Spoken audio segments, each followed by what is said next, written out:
রান্না করব কালো জিরার সোমবার দিয়ে দিলাম, সরষে কাঁচা লঙ্কা বেশ করে, আমরা একটু ঝাল খাই তাই জন্য একটু বেশি কাঁচা লঙ্কা, ঠিক আছে। তো আমার হাতে সহজে সর্ষে তেতো হয় না, তাই জন্য আর লবণ দেওয়ার দরকার নেই, পেস্ট করে নিয়ে আসছি। হলুদ লবণ দিয়ে মাছটা একটু কালো জিরার তেলে দিয়ে দিলাম, সাথে কয়েকটা কাঁচা লঙ্কা,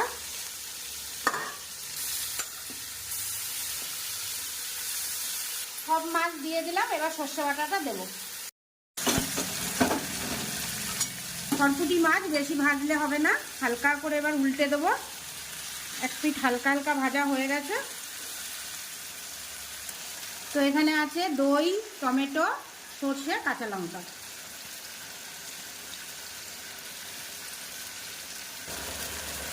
পরিমাণ মতো জল। তো গাইস এখানে দেখতে পাচ্ছ আমার মা বানাচ্ছে আমাদের জন্য কি সর্ষে সরফুটি, আর এটার যা আরোমা বেরাচ্ছে, যা লাগছে দেখতে, খাওয়ার সময় ভাতের সাথে গরম গরম ভাতের সাথে কি যা লাগবে ঠান্ডার সময়।